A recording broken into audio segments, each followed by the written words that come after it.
Welcome into Mock Trial Masterclass, your guide to controlling the courtroom. I'm Luke and I want you to be a mock trial master. Let's talk about how you can make that happen.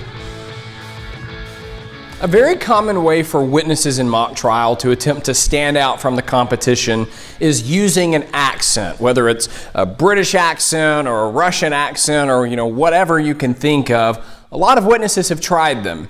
Some have done really well and used a witness to enhance their performance and make their score shoot through the roof. Other times, it doesn't work quite that well. I've seen a lot of witness accents that were no good for a number of reasons, and instead of helping the witness's performance, it really kind of tanked it. So I know a lot of you out there are witnesses, and some of you are probably wondering, number one, should you use an accent? And number two, if you decide to use an accent, how do you make sure it's as good as it can be? So that's exactly what we're going to talk about in this video. I'm going to give you 4 things you've got to think about if you're going to use an accent as a witness in mock trial. If you can hit these 4 prongs, I say absolutely go for using an accent. If you can't, it probably isn't the best idea. So, you ready to hop in? Let's do it. The first rule for mock trial witness accents is pretty simple, and that's that your team should only have 1 witness with an accent per round. Right? Most mock trial teams have 3 witnesses come to the stand, and if all 3 or 2 out of the 3 are using a fake accent, it starts to become hokey at that point. So stick to 1, and as we're about to talk about, you might only have the energy or the resources to have 1 good accent. So just stick to 1, come up with something else to improve the other 2 witnesses' performance. Only 1 accent per round. Beyond that, it gets too hokey. Rule number 2 for your accent is that it absolutely must be stellar.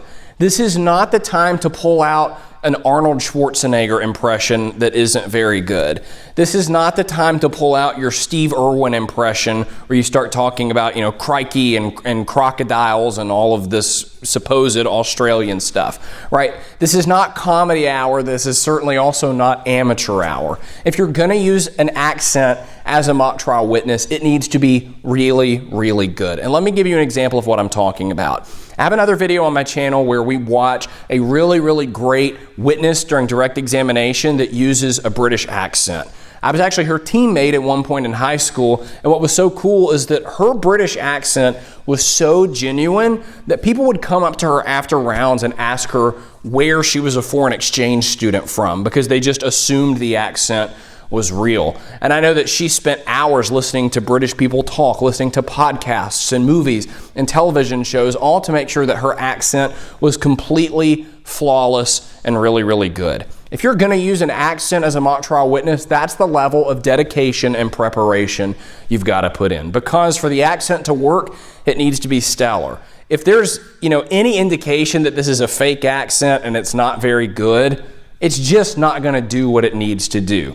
And I've seen plenty of examples beyond just the former teammate of mine that I was just mentioning, plenty of examples of great, stellar accents from witnesses in mock trial. So it's very achievable. It is possible. You just need to put the work in to make sure it happens. Rule number 3 for your accent in mock trial is that it must be completely consistent. I think this is probably the most important rule of the ones we're going to talk about. Because even if you only have 1 accent per round, even if your accent is really stellar, if it goes in and out and you start to lose it at a certain point, all that hard work you put in goes completely out the window.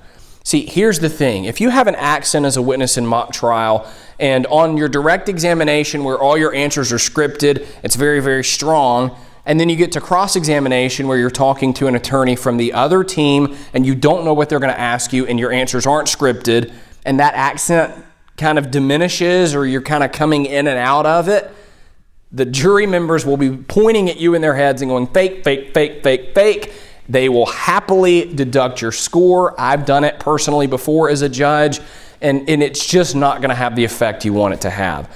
So if you choose to use an accent as a witness in mock trial, that's great, but you need to, in your preparation and practice, make absolutely certain that it is consistent through both your direct and cross-examination. So maybe you go through your direct and your cross a few times and you have a coach listen to it, or you have a teammate listen to it and call you out if you're coming in and out of the accent, because that level of awareness is what you're going to need to make sure that it's consistent.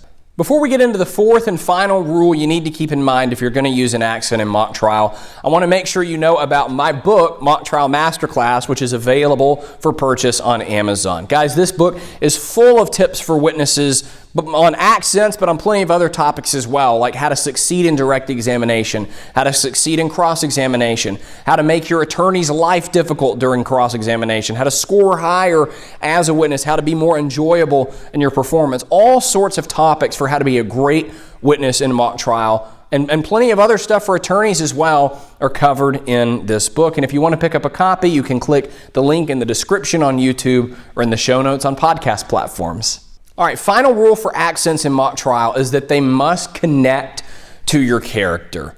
If you decide you're going to use a Brooklyn accent as a mock trial witness, that's great. But if the Brooklyn accent is the only thing remarkable about the character that you're providing to the jury from your witness, it's going to be completely useless. And that's because an accent alone does not make a great witness character. For an accent to achieve the purpose you want it to achieve, it needs to complement your character. Let me say it again. An accent does not in and of itself make a great witness character.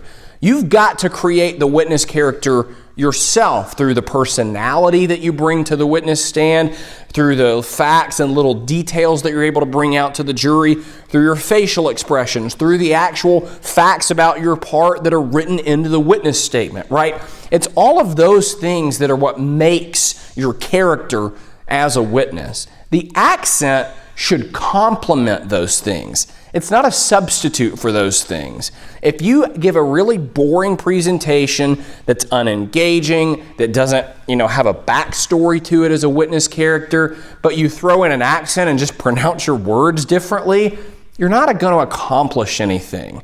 For an accent to do its job, it needs to complement a character as a witness that you've already spent time developing and pouring into. Only when you get to that point does an accent help your witness performance, does it elevate your witness performance and help your score to go up. So again, I don't want this video to necessarily dissuade you from the idea of doing accents in general. I think it can work really, really well a lot of times, and I've seen it work really, really well a lot of times. But again, like I said at the beginning of the video, I have also seen this go very, very badly a lot of times. So if you can just keep these 4 rules in mind, the reason I'm giving them to you is because they're going to help shape your accent, help shape your witness performance into being the good kind and accomplishing what you want it to instead of what you don't want it to. So I can't wait to hear about how your accents in the future, how your witness performances rise to the level of a mock trial master, because I know they will.